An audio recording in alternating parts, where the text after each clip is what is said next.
WW7ATS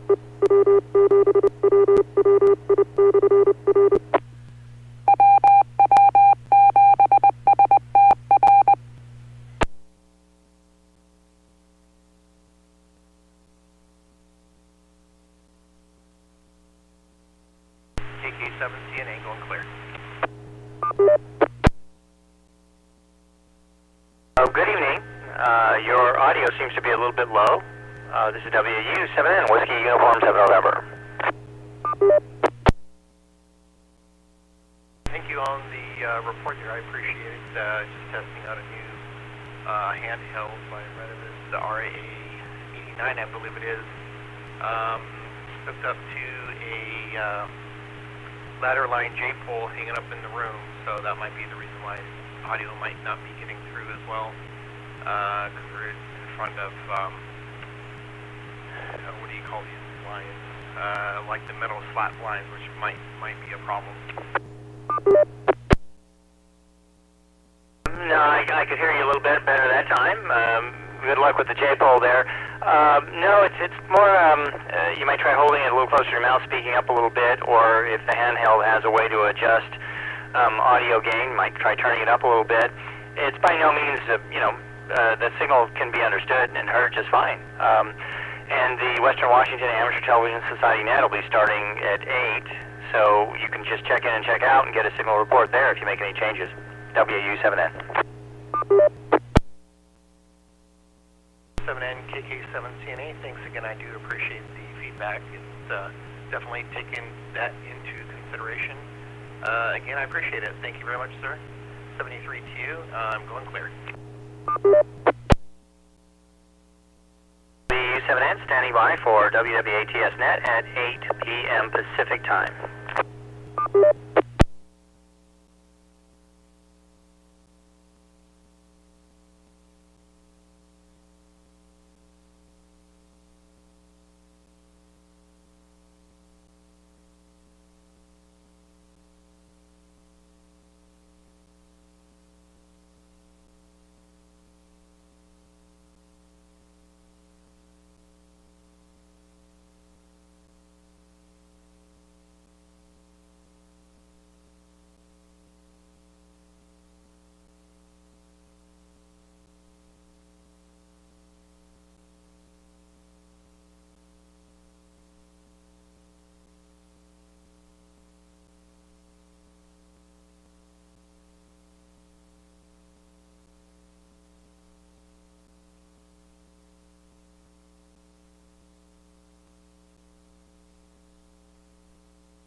Good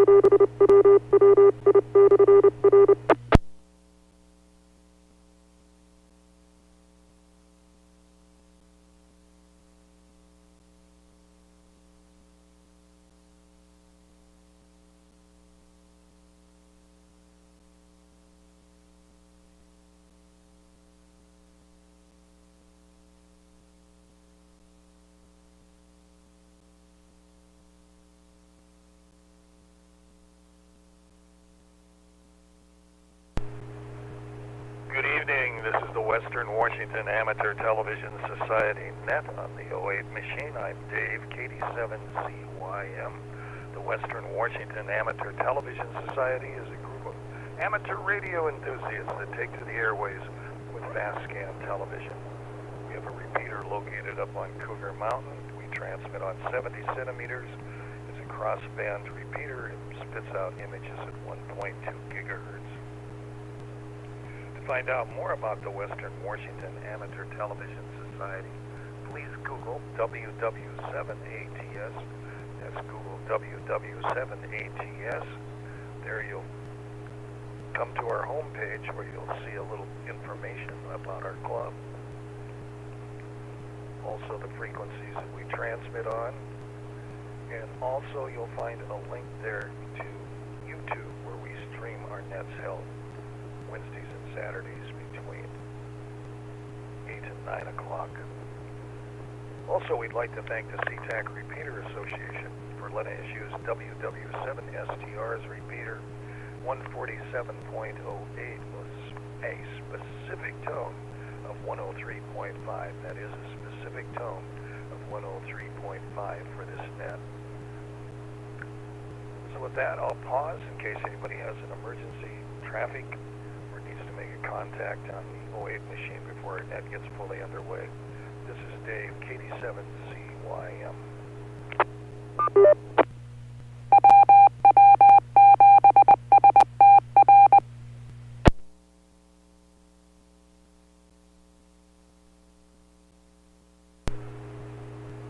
Hearing none, again, this is the Western Washington Amateur Television Society net. I'm Dave, KD7CYM, and our audio is coming on by 147.08 WW7STR's repeater.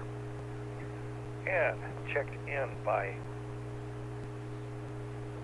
video link already this evening is Ron, KD7QKU, Richard, K7ITX, Wade, W7ITL, Jim, N7QO, James, WU7N, and myself, Dave, KD7ZYM. Is there anybody else who would like to check into the net?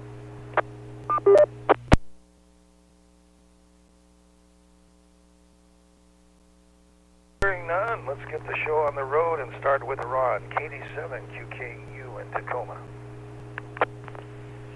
Okay, thank you very much, Dave. Good evening to the group, KD7QKU here. Well, I had a great day. Wade picked me up kind of late morning, and we went over to the Tacoma Ham clubhouse, and we were there a couple hours. And then he was going to come home and help me fix my security camera. I couldn't seem to get it on Wi-Fi.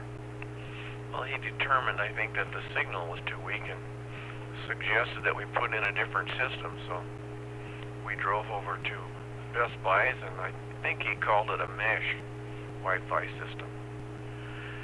And so then he spent the remainder of the day practically hooking everything up and making everything work. And on top of that, I asked him, I have a Kindle Fire tablet, but it's just Wi-Fi, and I'm asking about using my phone hotspot for it, and he said, oh sure, so take me about 2 seconds to fix that. So now if I take it with me someplace, I can turn the hotspot on my cell phone on and I can use it, which I thought would be really nice. I don't know how often I'll use it, but if I want to, I can. So yeah, so that was great. Poor Wade, he worked himself, I think, to death. My one old laptop computer just didn't want to go to Wi-Fi, and I think it taken him an hour to try to download and get that going. He might talk about it, I don't know. But anyway, like I say, great day. I enjoyed the company, and we had a good time over at Tacoma Ham Clubhouse and everything. So back to net, KD7QKU.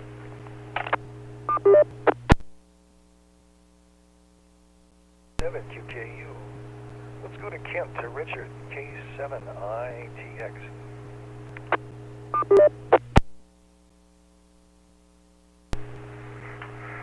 All right, yeah, no, that does sound like a good day, Ron, and you, Wade.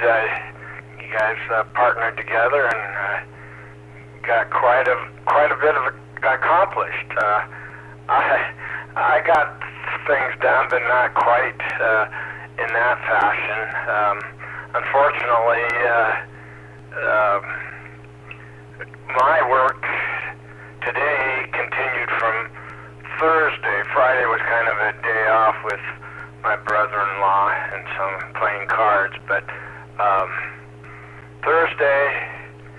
Wednesday I got a call back from the estate accountant, and then so Thursday I reacted to the phone call from Wednesday, and unfortunately it took me hours and hours and hours, but looks like I got everything out on secure, whatever it is, email or some kind of secure connection, all the documents, and interesting enough, didn't need any W-2s or anything like that. We just needed the 1099-R, which we had, and just a lot of statements and things of that nature, and I told him to, let me know if he needed anything else, so I got that out of my hair. Gosh, seems like I've been working on that for 3 or 4 months, and now it's just water under the bridge, and I can take care of my own life now.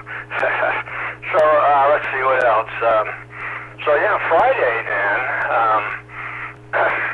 because I was tied up Thursday and then finished up today. But Friday, my brother-in-law and his wife, Debbie's brother, they came over.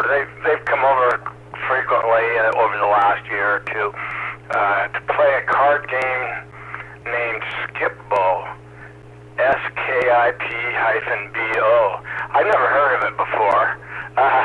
It's a lot. You got to play a team. So this time finally I got smart and I suggested it should be the boys against the girls, and I'm glad I did, because my brother-in-law is really good at asking me if I have certain cards. Now, of course, my sister-in-law and my wife Debbie, they get very irritated. But I don't tell him I have anything, other than if I just say yes or no, And the funny thing about it, every time he asked if I had something, when I would say yes, well, I didn't exactly have the card, but I had a wild card. So what's the difference? And that happened about 3 times in a row, and I think that's what really made him mad.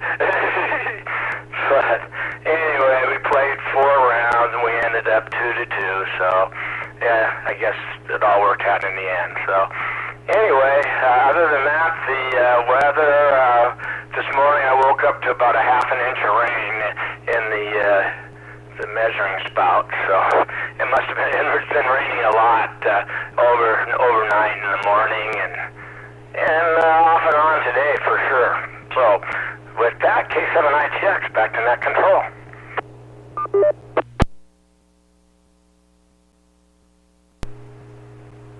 K7ITX, let's go to Wade, W7ITL in Tacoma. W7ITL. Let me switch my my input here.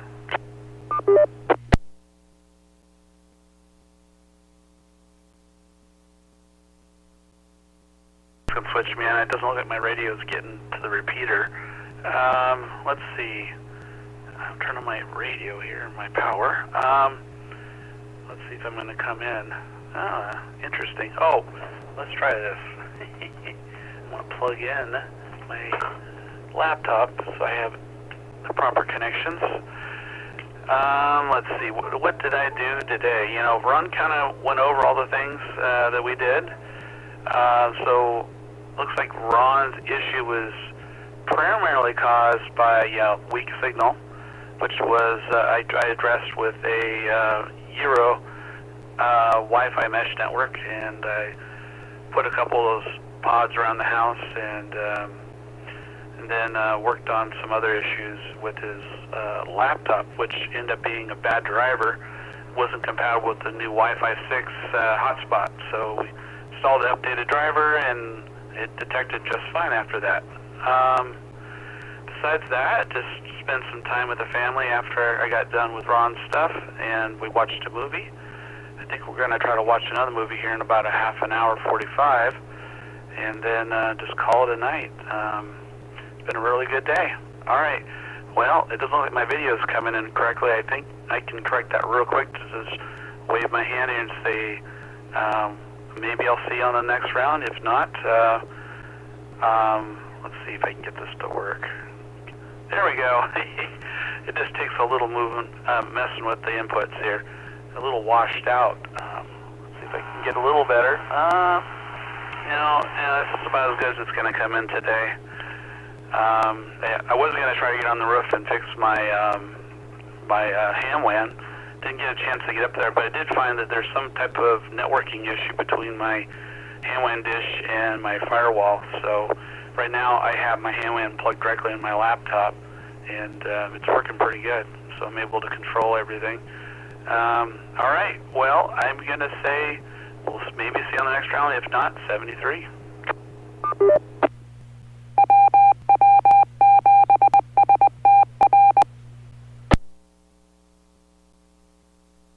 Wave for dropping into the net, and this is the Western Washington Amateur Television Society net on the 08 machine. I'm Dave, KD7CYM. Well, let's go to Jim, N7QO in Covington.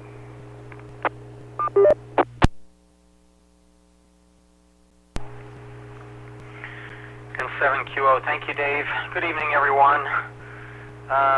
Well, my 1.2 picture tonight is worse than usual. We're back on the repeater, but wait, I did see you, and I was able to recognize that it's you. But my picture's a little bit worse than usual for some reason tonight. Let's see. Wade, thanks for helping Ron out. Ron, I would say you owe Wade big time. That should be at least good for a six-pack. That's what I think. That's great. Dick, card games, skip bow, easy to cheat. I'm not sure if it's because of the game or it sounds like because of the relationship which you have with the other fellow. I would think it might be easier to cheat with your wife, but not necessarily. So I don't know. Anyway, you won, so I guess that counts for something. I'm in the habit of losing all the time, so I don't even worry about winning. I just, it's okay. My wife's going to win anyway, no matter what I do. That's kind of the way I look at it. Let's see. I'm showing 50 degrees at the house right now. It rained pretty hard during the night last night, and most of the day today. It's not raining right now. I don't have a method of measuring the precipitation that fell here, but yeah, it's pretty wet. And it feels a whole lot colder than 50 degrees, I think, just because it's so damp or something here. It's not like it's windy, but I'm just happy anytime it's not snowing. I guess back to you, Dave, N7QO. N7QO, thanks for that. Let's go to Bellevue to James, WW7N. KD7ZYM, net control. This is James, WW7N Northeast Bellevue. Thank you. Well, let's see. The 1.2 gigahertz report. It's windy or rainy or something up there on the mountain because the signals just from the shack that I have up right now is kind of coming and going. Just in the last 5-10 minutes, it doesn't completely go away, but it's got some. Well, there it is. It just went completely away there. So definitely got some weather blowing this stuff around up there. Your technical stuff working, that's always a good feeling, and I believe in setting up as much stuff as you possibly can have ahead of time because suddenly when you need it, it's not a good time to try and figure out if it works or not. If you set something up, like your hotspot, and you try to test it out, then you know it's there. The only thing is I find I have to keep more and more notes now to remember how I did something. Like how to use the hotspot when you need it again. Card games and board games, those are always fun. I actually inherited a backgammon set, but the last time I can remember playing backgammon was probably the late 70s. So I would have to look up how to play it again. I don't even remember that. I was given a couple of nice chess sets. I should do something with them. Right now they're out in my garage. I don't know if the moisture out there in the environment is conducive to that or not. My brother gave me a chess set, a very nice one, when he went to the Philippines, and it's little tiny pieces carved out of rock. And I'm just thinking, man, how many man hours went into that? He probably paid $5 for it or something. Yeah, same as up there in Covington, Jim. Continuous nonstop rain pretty much, although it did lighten up for a moment. I stepped outside for a moment today here, and the rain had at least lightened up a little bit. So, but it's pretty rainy out there, and last time I looked at the forecast, it's projected to be more rain coming on at the rest of the weekend and the beginning of the week. And the 50 degrees Fahrenheit does feel a lot colder when it's that wet out. I open my doors and windows just kind of blow my house out, and oh my goodness, that was a chilly experience. Anyway, that's it for here at 15 minutes after the hour for the Western Washington Amateur Television Society. I did invite somebody just before the night. He was making some adjustments to a J-pole he just built, and invited him to say hi to us after he made any adjustments. Is that person still out there? So why don't you try to come now?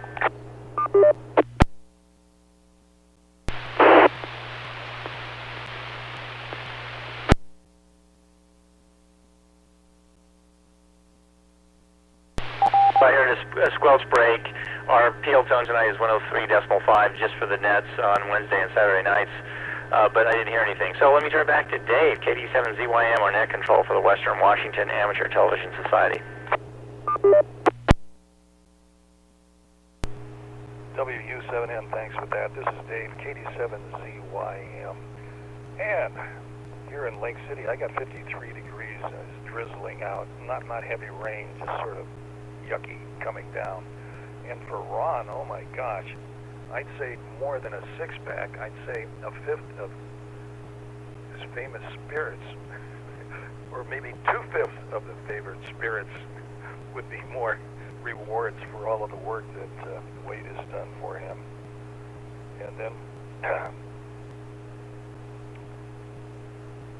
for Richard, getting all of the estate taxes done, I think that's fantastic. And then off to Richard, doing some games, card games. It sounds like it was kind of fun to do. And Wade, thanks for helping Ron get everything together, and hope you enjoyed 2 movies this evening. And this is Dave, KD7ZYM, and Jim was saying that 1.2 was a little bit on the foggy side coming down, but outside of that, okay. As I said, here in Lake City, I got 53 degrees. And let's see, my brother did get home out of the hospital after a month, and the last 4 days his red blood cells started multiplying again, so it looks like something is happening and in his favor. But he also arrived home with enough pharmaceutical products to stock a drugstore. I guess they have all kinds of anti-rejection medications he has to take with that. But anyway, it looks like it's taking, and it's on its way to get better, we hope. So best of luck to him, I have to say. And thanks for everybody else's support for him. So this is Dave, KD7CYM. So we'll move it back up to Ron, KD7QKU.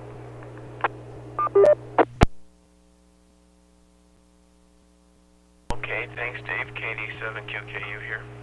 Well, it's good news to hear that Don's doing well, and we wish him well, and he'll continue to get stronger and stronger, and more red blood cells, I guess. I have 58 degrees here, and it was actually warm here. I had the heaviest flannel shirt I probably own on today, and it was just like a coat, and I was cooking all day, and I had to switch to the lightest flannel shirt I have. It started raining here yesterday afternoon about 4 o'clock, I was saying.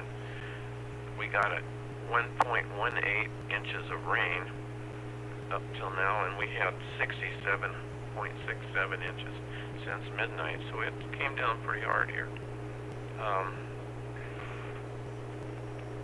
I wonder, did they get the Cougar Mountain fixed? They were going to go up there and work on something with the computer, and so it was no modem or something. It came from another building over to the building we're in or something, and it didn't work. I don't know if anybody knows. Bob's not on, so I wonder if it was fixed. I went out to the motorhome, I guess, yesterday. I had an ICOM V8 radio in the motorhome. I think it puts out about 60 watts. And I try to talk to Lyman Hill sometimes. It's about, I don't know, 90 miles away, 80-some miles away. There's a good group up there in the morning that get on, and every now and then I like to talk to them. But the radio that I had in there only put out about 20 or 25 watts, and I couldn't talk to them. I couldn't even, I don't think, open the repeater. So anyway, I've taken another radio out, and I hooked it up in the kitchen. I watch them in the kitchen, and I drink coffee and watch the news and stuff, and then if I talk, I don't disturb Joanne. This room's close to her bedroom. She's still in bed in the morning. So anyway, I brought the other ICOM radio and hooked it up, and chunked the repeater, and I got the repeater real strong, it seemed like. And so then this morning, I didn't get up real early. They started 7:45. I didn't get up till about 7:30, and they were already going strong. So when they asked if there was any visitors, I jumped in, and they said they could hear me pretty good. So I was happy about that. So maybe in the future, if I decide to get up early in the mornings again, I can join them. They're a nice group of people. They talk about a lot of things that I enjoy hearing about and things that I'm interested in. So anyway, that's kind of what's going on over here for now. So back to net, KD7QKU.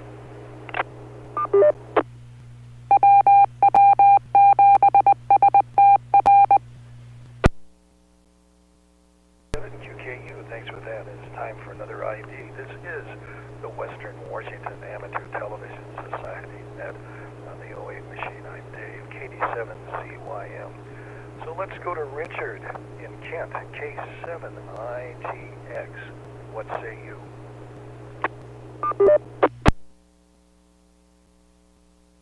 Yeah, that's was real interesting to hear Wade's report and some of the things that he had to do to, like new drivers and things like that for Ron's setup.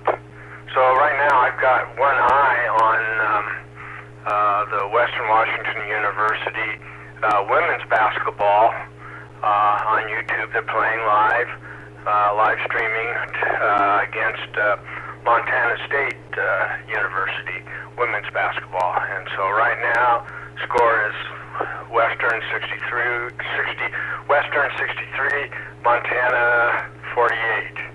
And I saw my son and my daughter-in-law in the crowd. Usually I know exactly where they sit, and I can see them right now. They live in Bellingham, and they have season tickets to both the women's and men's basketball for home games. And you know, if I were young again and I had that opportunity, I'd probably do exactly the same thing. It's a good way to you know, have a frequent date night without going out to dinner, or, well, I don't know, maybe they do go out to dinner, but it isn't a movie. Usually, you know, people go to movies or to, you know, a high-end restaurant or something, but they go so frequent, there's so many games that seems like they go at least one or twice a week, and quite often it's on the weekend. So yeah, and I have to admit, I kind of like watching the girls better than the guys anyway. So, and I think this might put them into first place. I saw them beat Seattle Pacific the other day, and so I don't know. It's still a month or two, I guess, for the season to move along.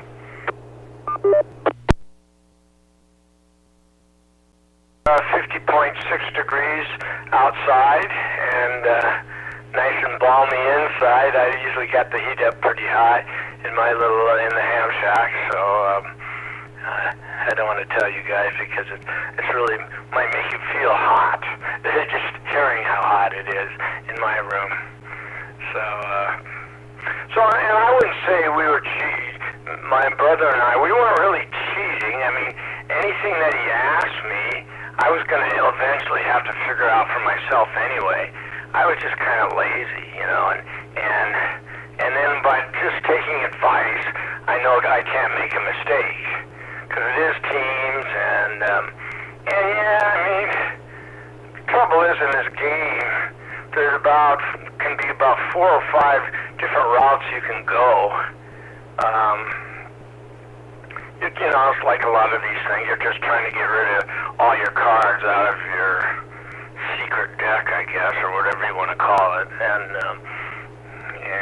so, and it's just 1, 2, 3, 4, 5, 6, 7, 8, 9, 10, 11, 12, and then you move on. You know, I mean, it's pretty stupid in a way, but it's because you can use your teammates' cards that he has. You can discard 4 cards. You always have a discard. Now you discard 1 at a time, but you always have 4 turned up of discards, and you can use those to your advantage, or you can help make his I don't know how stuff in the bank go away. That's how you win, because we can play off of each. We just can't use the cards in the guy's hand. There's 5 cards in your hand. You just can't use those cards. But and you're not supposed to know what they have either. So I guess but if he just asked me, that's what made him so mad. He was just asking me, and I would have figured it out myself. Like I said, I was just being lazy, and yeah, I know if someone's gonna make it easy for me, I'll do that every time. So, all right. Well, I guess I'll just be looking forward to the playoffs tomorrow. That should be pretty good. And then Monday I go and find out about my exposed bone in my mouth and see the oral surgeon and see what. And then I got a call.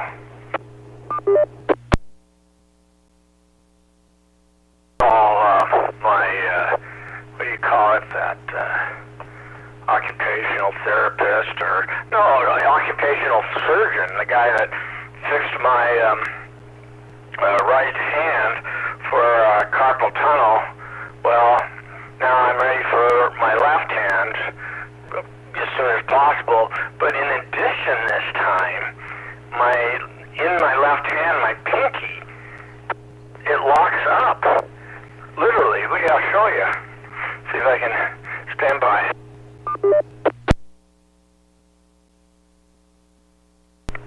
So you can kind of see it flip, you know, stuff like that. And then when I wake up, I can't. I mean, I have to literally, watch this. When I wake up, I have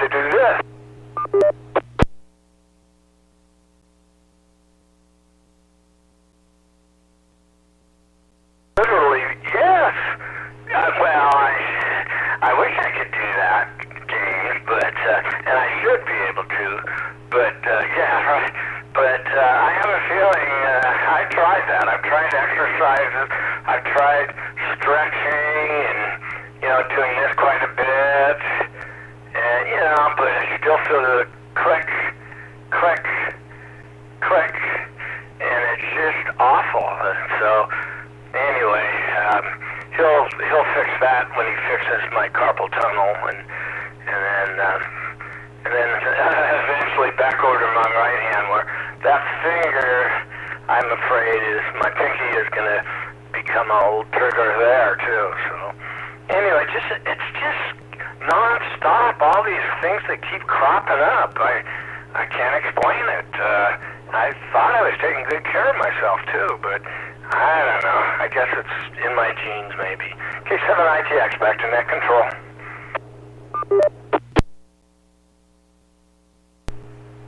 K7ITX. Let's see if Wade's still with us. W7ITL. This is W7ITL. I'm going to say 73, guys. Nice hearing you all tonight, and I'll hear you guys next week. All right, take care. ITL, we got your 7-3. Thanks for joining the net. So let's move on down to Covington to Jim, N7QO.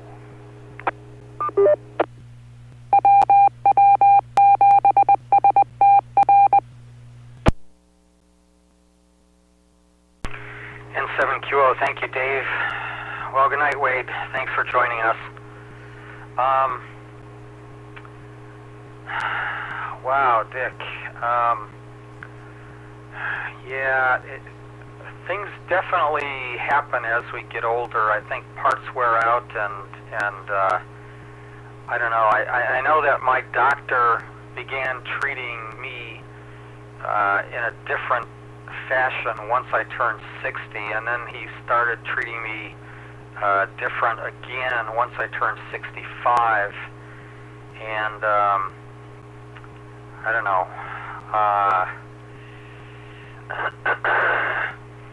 I guess sometimes we get problems, and sometimes they can be resolved easily, and maybe with just physical therapy or something, and sometimes they can't. But if you need to use a little effort to help your pinky out in the morning, go ahead, but don't hurt your finger. Don't if it starts to hurt or something like that, don't force it. I would say that. I don't know. And clicking, not sure what to make of that. My guess on the clicking would be arthritis, but I'm not sure about that either. Well, Ron seems to agree with me.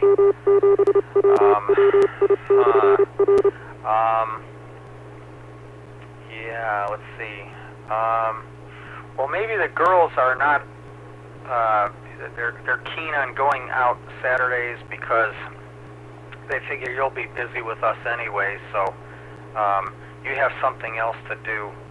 So they ran off on their own. Sorry about that. But at least you've got a decent television to watch there, and you can keep an eye on them to boot. So that's kind of cool. Let's see. Good luck with the bone in your mouth. Hopefully they'll be able to take care of that without a whole lot of difficulty. A simple little skin graft or something like that might be something that you have to fuss with for several days, but hopefully it'll be okay. And yeah, I'm looking forward to the football tomorrow. I think the first game starts at 10, and then the next one I think is 12:30, if I'm not mistaken, or maybe it's 12 and 3:30. Anyway, okay, that's it. I got it set to record both of those anyway. Yeah, I've been just doing stuff around the house and watching miscellaneous news here. The 737 door plug, I guess they've come up with a conclusion and a solution for that, and the first aircraft happened to be flying today. So I don't know. I'm just glad they were able to find the problem quickly and find the problem on other aircraft before that happened to anything else. So, well, I saw something else about another 737. I probably won't mention that, but anyway, back to you, Dave, N7QO.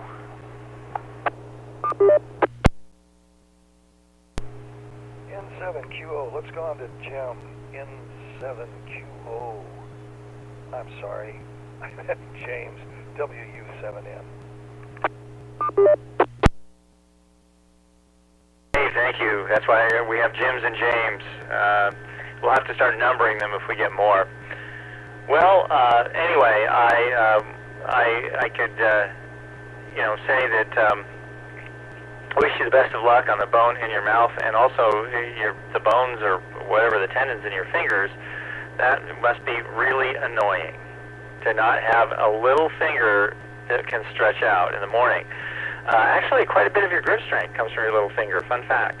Your ability to grip stuff. There's more to that than most people think.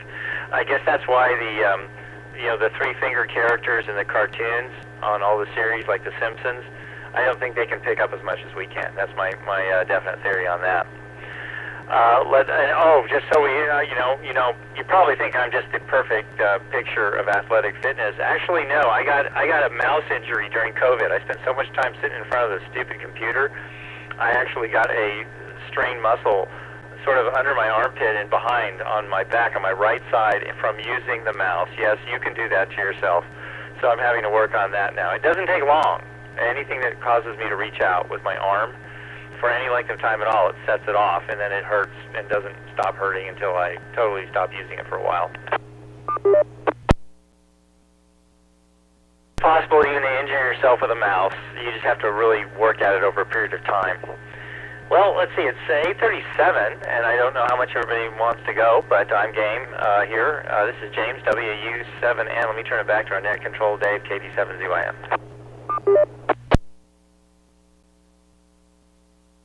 7N, this is Dave, KD7ZYM. Oh my gosh. Let's see, get back to Richard. I think you could take a little blue pill. Maybe that'd make your pinky get stiff again. I don't know. There's always a possibility of off-brand drug use. So anyway, wish you well with that. And it seems like everything's moving along pretty good this evening. I haven't got anything else to add at this point, so I'll take it back up to Ron, KD7QKU. KD7QKU here again. So, yeah, I think, Richard, I have the same thing. I have herky-jerky in my left hand. I wear a copper bracelet, and I think that helped. I wear a copper on both wrists, but it was my left wrist that the fingers, but I think it's arthritis that started getting herky-jerky. The joints are getting bad, so good luck on that. Well, yeah, the girls, Joanne, my wife, is out with the girls' night out. Her sister and nieces and everybody, they went down, I think, to Dock 19, is that what it's called? Yeah, they're down there tonight having dinner, whatever. Yeah, you made me, somebody mentioned something and I forget, I don't know how I came about. I wrote down dog number 5. So a guy on the Lyman Hill repeater, that's his dog's name is number 5. And so that's kind of an unusual name for a dog, but somebody actually asked him this morning. I'm surprised someone didn't ask him before. Why do you call your dog number 5? And he said, oh, well, our dog had pups, and he was the 5th one. And so we just always referred to him as number 5, and then as we got rid of the other dogs, we ended up keeping him, and so the name just stuck. He's number 5, which I thought was kind of cute. So anyway, and today when we were over at the Ham Club, the guy had a case, kind of like a cube. It looked like a cube, and it was at least 12 inches square, maybe a little bit more, and it and it had a handle coming. It had a cover. It was a zipped-on cover, and it had a handle coming out of it, and it was all kind of yellow-orange, and on the side of it, it said CD, and that was, I found out, was for civil defense. So back, I guess, in the 50s and 60s, the government put out these civil defense radios. I don't know if you've ever heard of one, James, but so he unzipped the cover so we could see it, and it hadn't been used in 40 or 50 years, and he was afraid to plug it in. But it would run on 110 or a battery, I guess, and it had supposedly it had an antenna that screwed in the top, and it operated on 6 meters, and it was crystal controlled on the transmit, but it had a dial on the receive, and it had I guess it has a PA in it. But anyway, I guess back in the civil defense days, some of the people were giving these radios. I'd never heard of one or seen. I knew they have civil defense people that, you know, were volunteers, and they had a vest and a helmet and a clipboard and, you know, a flashlight or something, and they were supposed to be the block watch civil defense person or something. I just didn't pay too much attention, I guess. But apparently, some of them were given these radios. So he'd gotten it from somebody, and they'd asked him if he could get it working, and so he was going to put some voltage, I guess, to it real slowly and see if he could bring it up without it going poof. Then we started talking about Faraday cages after that, and I guess the radio was all shielded inside around tubes and everything. I think that's how we got on the topic of Faraday cages. So they didn't want much RF coming out of the radio except through the antenna, I guess. Maybe, I don't know. But anyway, I asked him about how many watts he thought it put out. I didn't put out very much. He didn't think. He thought about, 5-10 watts or something.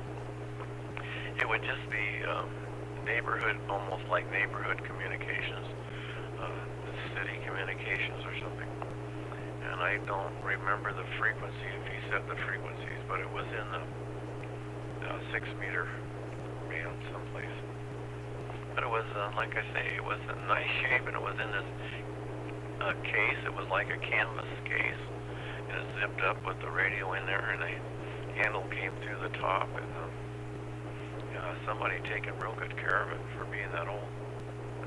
It had quite a few things on the front of it. It had a squelch, I guess. I remember Wade said it had a squelch. It had a few other things. But interesting. Anyway. So I guess that's about all I have. If you guys want to wrap it up, we can. It'd be fine with me. No problem. Or we can go on. KD7QKU, back to Dave.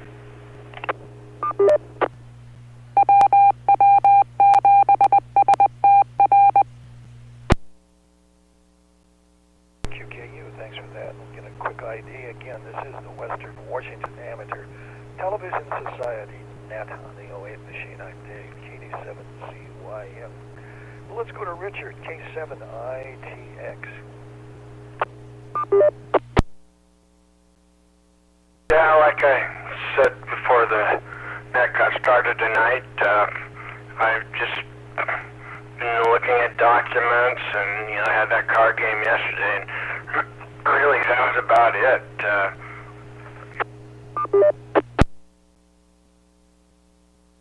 And it looks like the Western girls are gonna pull off a win in Bellingham. It's 4-3, 2-1, and the game's over. Western won. They beat Montana 76-66. So anyway, good for my alma mater.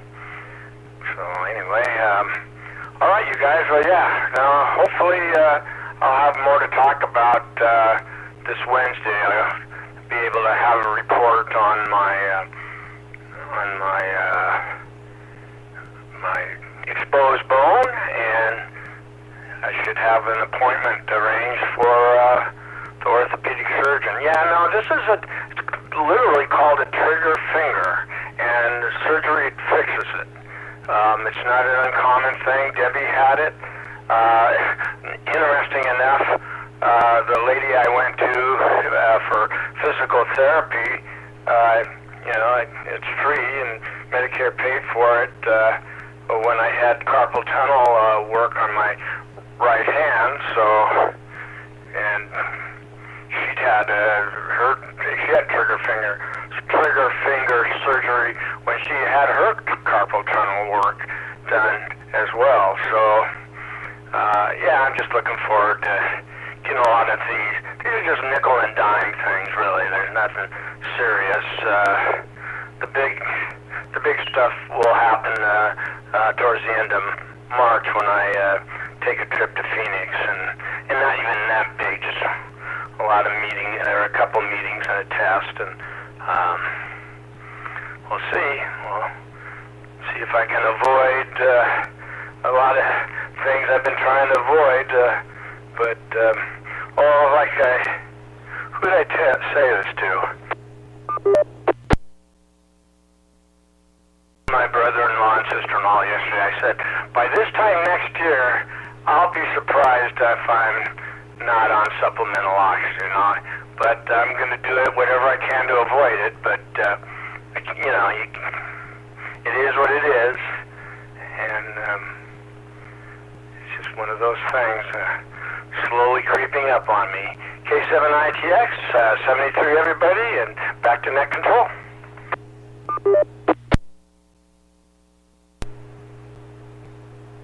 K7ITX, Richard, thanks with that. Let's go on down to Jim, N7QO.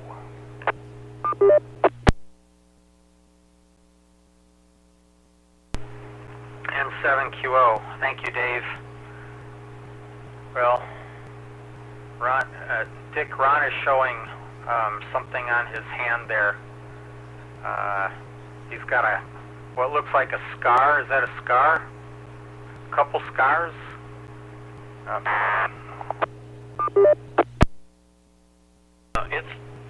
It's like tendons, and they stick out in your hand, and apparently people with Scandinavian descent has them. I don't have them in my right hand. I have them on my left hand, not really bad, and they cause your fingers to drop. I've seen people that they're real bad, but I don't know if any of you guys suffer from any of that. KD7QKU. Thanks, Jim.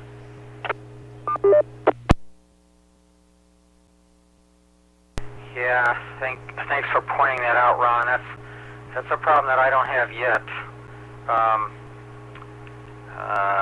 Wow, I don't know. It sounds like maybe even more of a genetic thing. Maybe tendons shrinking or less flexible than they should be, or something along those lines. But it's good that they have a method to fix that. So good luck with that, Dick. Hang in there. Let's see. Ron, I remember years ago, it sounds like the radio which you're describing is a little bit different than this, but I have seen Heathkit they had two units out there called a 2er and a 6er, and they're about like a lunchbox. They actually had a built-in handle on top. I don't have anything handy that has a handle like that, but and they were AM, crystal control transmit, and variable receive. Seems like they were about 5 watts. I don't remember there being batteries in those things, but it's been so long since I've seen one, it's possible. But yeah, I remember something about civil defense using those things. I've actually seen one version of that Heathkit, and I don't know if it was the 2er or the 2 meter model or the 6er model. but someone put a civil defense sticker on it. I saw it, was it in a museum or something? I mean, I know friends who've had them years ago, and I don't know whatever became of all of that stuff. I don't know have no clue what civil defense is doing now. Most likely I would guess they're all using cell phones, and I know Dave can tell you how they can get special access, so that's my guess now as to what's going on. Of course, once the cell system goes down, I guess it's up to us. Heaven help us. Well, anyway, I don't know. I guess that's all I got. Thanks, gentlemen, for participating. Good to see you all.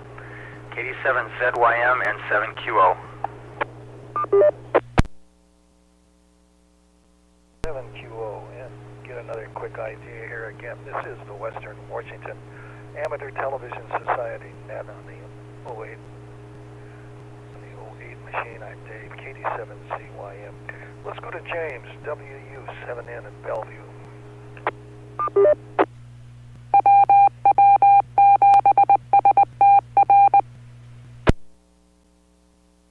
James, WU7N, Northeast Bellevue, good net tonight. Thanks for everyone's participation.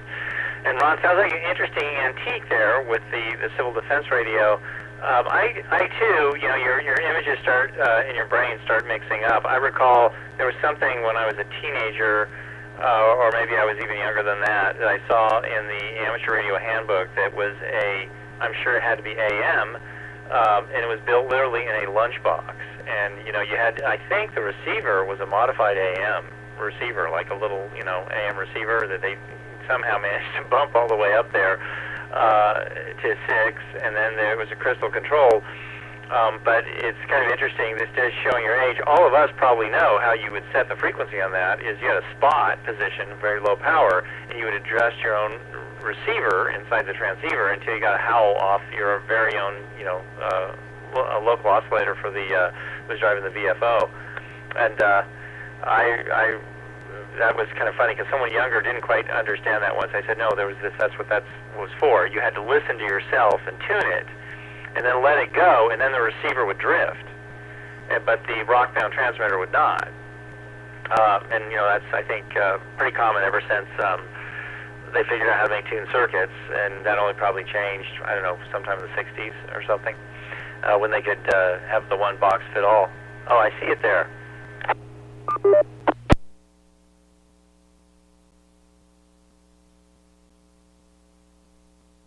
Fine there. I hope all these antiques, I hope they find a home. They all belong in a museum or a club shelf or something like that. And you got to watch what you donate to. I gave some boxes, antique boxes, to a range club, and then they did some sort of remodel or cleanup, and I think they all got thrown out. Oh yeah, I see that.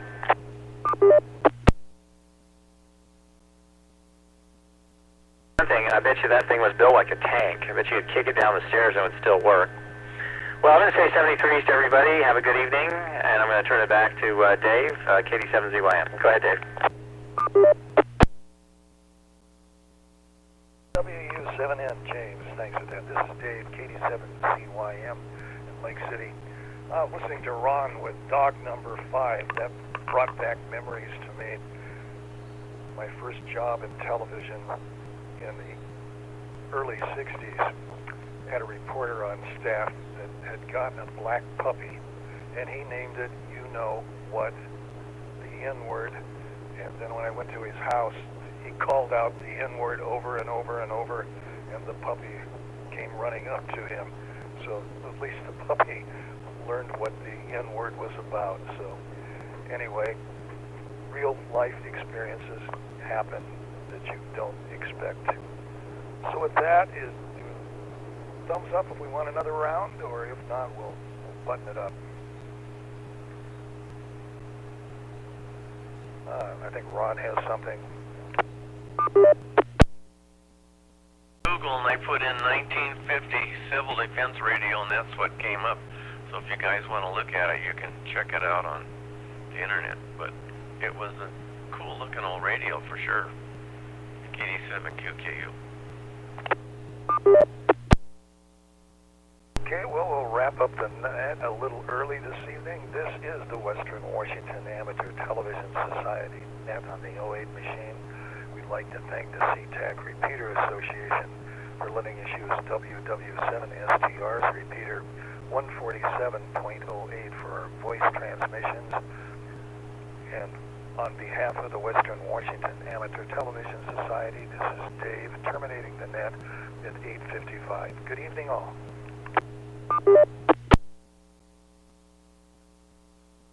Yeah, Ron, I don't know if you saw that. I'm not sure, but I think they call that a Gonset communicator.